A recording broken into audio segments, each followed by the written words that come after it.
أبصو زي جلي كبحري بيجلفا كم زبهال إتزنتون إتنصبارقن حنت فيلم تزرجحة بزح أدناقو ترخيبا بزح سب يكتتلان يريان الله كم توساخون أبصو زي حبوك أنزا زرستا أب تيك توك تزرجحت سنة صحف ويدما أب حقي زانتاز تمركو سديا عيكونتن بزي قدس بزح مساتيت كوينا ترخيبا بزح سب كا كنزاربلان كنريان تعذيبه الله جناخه إذن إحنا زلنايو نابرا سدت كمي كم زلنا أبينا درجة خم زلنا نابينا نخيب زلنا أبين وعل أبين حدر أب كمي كنتات كم نركب مس مقربة تسبنا يحواتنا أزمادنا تزاراريبنا اللو نفلت دو اتزلاتو زي كونس إزلنايو نحناخي تزاراريبنا اللو نفلت دو أي نفلتن مسمن مس مقربنا مس سدرابيتنا كم زي خبل نكولخو تنابرنبر تنبر كم زي اللخا صبو جيركا جاليس كاللوم تفلت دو سدرا بيتكا يعرفتها قربا بيتسبكا كوتا كلو نعخا زقربكا زبله كوتا نعخا ناتكا حاجز زصبه زبله بيتسب ندحرحاليو بزعبا ز ጉዳይ زي اب كمي درجه خمزلخا انتاي تገብር كمزلخاسي تزاراريبكا تفلط دو زلخايو نابرا ገሊጽ ካሎም تفلط دو كندمعات كوينا زلنا سدرانا كنرئي ندلمو بسنكي حصر سلدግን ካብናብን ክንብል ስለዘይ ከአልና ምስናፍቆትና ተሐሚስና ነነብር ዘለና ነዚ ነገራት እዚ ጠሚሩ ሒዝካ ዘሎ ነገራት ተዛራሪብ ካሉ ትፈልጦ ገለገለ ሰባት ከአልና ክንድማዓት አሸሓት ንኹስቶ ክንመስል ተባሂሉ ናብ ዘይድሌና ዓዘቕታ አቲና እዚ ማለት ካብ ባንክታት ማዓት ሰልዲ ተለቂሕና ኣብ ካላ ሃገራት ስድራና ምጽና ንርእሞ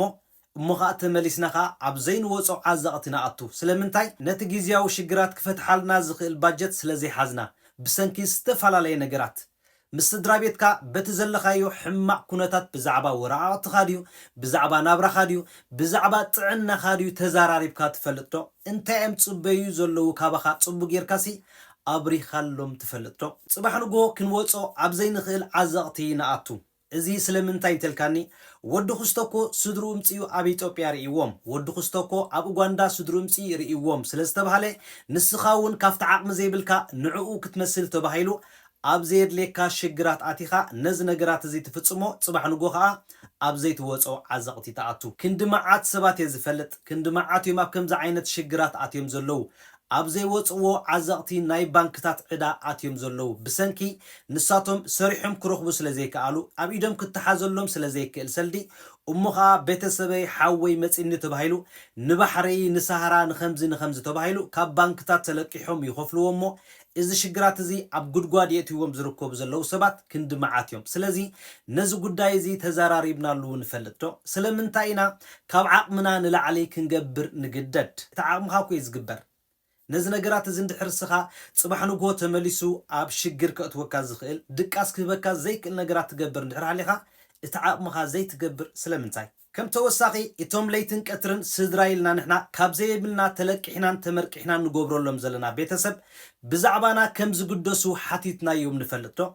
ኣብ ከመይ ኩነታት ከም ዘለናሲ ንሕና ባዕልና ነጊርናዮም ንፈልጥ ዶ ጉዳይ ጥዕናና ጉዳይ ናብራና ጉዳይ ወራዓቕትና እንታይ ዓይነት ሽግራት ከም ዘለናሲ ተዛሪብና እንፈልጥ ዶ ጥራሕ ንስኻ ክትሕግዞም ስለዘለካ ይኮንካ ክትሕግዞም ዘለካ ናትካ ሽግራት ንስኻ ክሕግዙኻ እኳ ዘይኮነሲ ክፈልጡልካ ጽቡቕ ጌርካ ክትነግሮም ክትክእል ኣለካ ናይ ውሽጥኻ ቃንዛ ናይ ውሽጥኻ ስቅያት ኣብ ውሽጥኻ ሓቢእኻ ንስኻ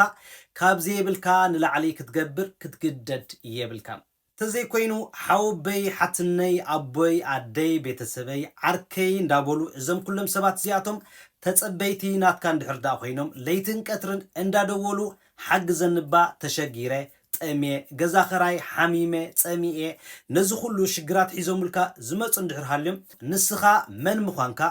ኣታዊታትካ እንታይ ይመስል ወጻኢታትካ እንታይ ይመስል እቲ ንዓኻ ጽበየካ ዘሎ ወጻኢታትካ ወዲ መን ከም ዝኸፈልልካ ናብነት ቆልዑ እንድሕር ሃልዮምኻ ናይ ቆልዑኻ ወጻኢታት እንታይ ከም ዝመስል ብሓፈሻ እዚ ሲስተም እዚ ክንደይ እቲኻ ክንደይ ከም ተውፅእ ምስ ስድራቤትካ ምዝርራብ ግሉጽነት ምህላው ኣገዳሲ ኮይኑ ይስምዓኒ ሓደ ብሓደ 5 እቱ 6 ውፅእ እኳ ዘይኮነሲ ንስኻ ብግሉጽነት ኣበይ ናይ ደረጃ ከም ዘለኻ ካብ ዓቕምኻ ንላዕሊ ትሕተት ከም ዘለኻ ተዛራሪብካ ትፈልጥ ዶ ስክፍታ ኣብ ውሽጥኻ የእቲኻ ስለምንታይ ኢኻ ዘይ ዓቕምኻ ክትገብር ትግደድ كمزي كبلن كلخو حلف سبكا تنبر كمزي اللخان ስቂልካ ከም ቆጽሊ ካብ ገረብ ሸምጢጥካ ዝመጽእ ሰልዲ ከም ዘየለ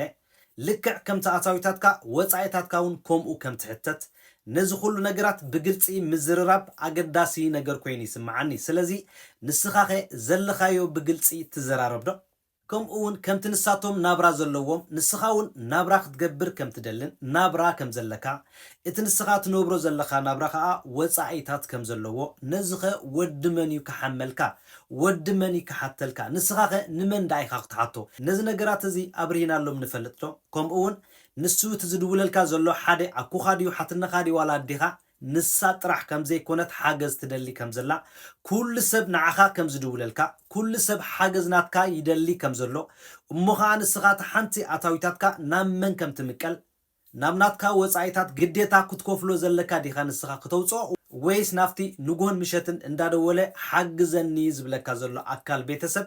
ንመን ከም ትኸውን ነዚ ነገራት እዚ ነጊርካዮም ትፈልጥ ዶ? ኮታ ከሕልፎ ደልዮ ዘለኹ መልእኽቲ እቲ ንሕና ዘለናዮ ሂወት ብግሉጽነት ከመይ ከም ዘለና ነጊርናዮም ንፈልጥ ዶ? ማለት ክስኮፉ እቲ ዘለናዮ ናብራ ክፈልጡ ማለት ኩሉ ሰብ ተሰዲዱ ይነብር ይሰርሕ ይህፍትም ዘሎ ኮይኑ ይስምዖ እዚ ጥራሕ እኳ ዘይኮነ ኣብ ክንደይ ሕማምን ኣብ ክንደይ ዓዘቕትን ኣብ ክንደይ ድኻምን ኣብ ክንደይ እስር ቤትን ኣብ ክንደይ ወልፍን ንነብር ከም ዘለና ነዚ ነገራት እዚ ብግልፂ ክንነግሮም ይግባአና ይሕወት። ብሓፈሻ ከሕልፎ ደልየ ዘለኹ መልእኽቲ እቲ ንሕና ዘለናዮ ህይወት ሓሚምና ዲና ተሸጊርና ዲና ደኺምና ዲና እንታይ ዓይነት ህይወት ንሕልፍ ከም ዘለና ምስ ናብራና ምስ ሓዳርና ቆልዑ እንድሕር ሃልዮምና ቆልዑ ኣብ ምዕባይ ንሕልፎ ዘለና ጉልበትን ድኻምን እንታይ ከም ዝመስል ነዚ ብምልኡ ግልጽነት ጌርና ክንነግሮም ክንክእል ኣለና። ቴሌፎን ተደዊልና ክንሕግዞም ስለ ዘለና ከመይ ጌርና ኢና ንሕና ክንሕግዞም ከም ዘለና ጥራሕ ነዞም ሰባት እዚኣቶም ክንጭነቐሎም የብልናን። ከምቲ ንሳቶም ናብራ ዘለዎም ንስኻ እውን ናብራ ከም ዘለካ ብግልጽነት ክትዛረብ ክትክእል ኣለካ። ተዘይኮይኑ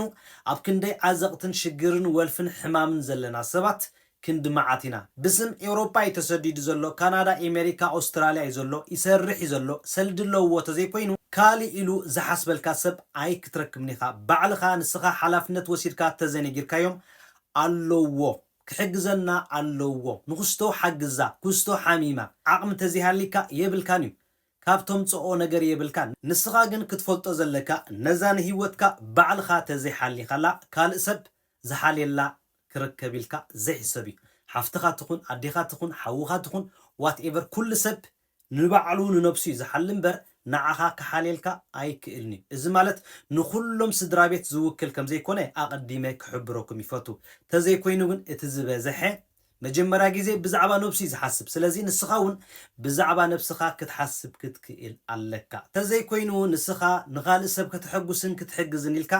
ኣብ ዘይተደለየ ሕማምን ጭንቀትን ካልእን ክትኣቱ የብልካ። ስለዚ ንሕና ብግሉጽነት ጌርና እቲ ንሕና ዘለናዮ ናብራን ሽግርን ክንዛረብ ክንክእል ኣለና። ስድራ ቤትና ክፈልጥዎ ክኽእሉ ኣለዎም። ተዘይኮይኑ ኣለዎ ጥራሕ ኢኻ ትበሃል ካብዛ ዘይብልካ ንስኻኻ ክትገብር ክትግደድ ኢኻ። ስለዚ ንምንታይ ኢና ኣርቲፊሻል ናብራ ክንነብር ንግደድ? ዘይብልና እንድሕር ተኮይኑ እኮ የብልናን እዩ። ስለዚ ግዴታኻ ይኮነ ንስኻ ዘይብልካ እንድሕር ተኮይኑ ተመርቂሕካን ሓሚምካን ፀሚምካን ነዚ ነገራት እዚ ክትገብሮ ዘለካ። ስለዚ ነዚ ነገራት እዚ ክንሎምዶን ክንፈልጦን ይግባአና። ንሕና መን ምዃንና ኣበይናይ ደረጃ ከም ዘለና ዓቕሚ ኣለናን የብልናን ጽቡቕ ጌርና ነቲ ንዓና ሓገዝ ጽበየና ዘሎ ኣካል ከነፍልጦን ከነስምዖን ይግባአና። ስለዚ ዘላቶ ዓይነት ፊልሚ ገለ ካብ ባሕሪ ብጭልፋ ዝበልክዎ ነገር ናትና እውን ነዚ ነገራት እዚ ስለ ዝመስል ካብ ባሕሪ ብጭልፋ ዘይኮነ ህይወትና ሙሉእ መን ምዃንና ስድራ ቤትና ክፈልጡ ክኽእሉ ኣለዎም። ካብ ንሳቶም ዘይፈልጥዎ ህይወት እንዳነበርካ ንስኻ ንዓኣቶም ክትገብር ኢልካ ኣብ ዘየድለ ነገራት ተኣቱ ነዚ ነገራት እዚ እንድሕር ዳኣ ፈሊጦም ንሳቶም እውን እታ ዝፈልጥዋ ናብራ ንዓኣ ምልማድን ምልላይን ትሕሾም። ንእግሪ መገደይ ክሕልፎ ዝደሊ መልእኽቲ ዘይብልካ ክንስኻ ከም ዘለካ ጌርካ ክትዋሳእ ካብ ዘይትኽእሎ ዓዘቕቲ ባንክታት ተለቂሕካ ዘይትኽእሎ ልቓሕ ኣብ ነብስኻ ተሰኪምካ ክትገብር ትሓስብ እንድሕር ሃሊኻ ነዚ ነገራት እዚ በጅኻ ንየው በሎ። ተዘይኮይኑ ልዕሊ 25 ሚእታዊት ወለድ ጌርካ እንዳኸፈልካ ኢኻ ነዞም ባንክ እዚኦም ንዓኣቶም ዕድኦም ክትመልሰሎም ጽባሕ ክመልሶ ምስ ረኸብኩ ክመልሶ ዝብል ሓሳባት ክህልወካ ይኽእል እዩ። እዛ ነብሲ እዚኣ ግን ብዙሕ ተፃዋርነት ከም ዘይብላ ጽቡቕ ጌርና ክንፈልጥ ክንክእል ኣለና ክንድዚ ዓዘቕቲ ዝኾነ ልቃሕ እንድሕር ደኣ ኣብ ነብስና ሃሊና ክትሰርሕ ኣይትግደድን እያ ሰልችዋያ ንመን ክኸፍል ኢላ ከይሰርሐ ስቕ ትብል ክትፈልጦ ዘለካ ግን ንስኻ ስቕ ስለ ዝበልካ እቲ ኣብ ባንክኻ ዘሎ ዕዳ ወለዱ ስቕ ዝብለሉ ምኽንያት የብሉን እንዳወሰኸ ክሳብ 30 ዕፅፍታት ዝኾነ ልቃሕ እዩ ሒዘልካ ክመጽእ ስለዚ ኣብ ከምዚ ሽግራት ክንኣቱ የብልናን ይሕዋት እዛ ቪድዮ እዚኣ መሃሪትን ሃናፂት ኮይና ተረኺብናያ ናብ ብዙሓት ሰብ ክትበጽሕ ሼር ላይክ ኮመንት ብዓብይኻ ሳብስክራይብ ዘንሕማቕ ቴንክ ዩ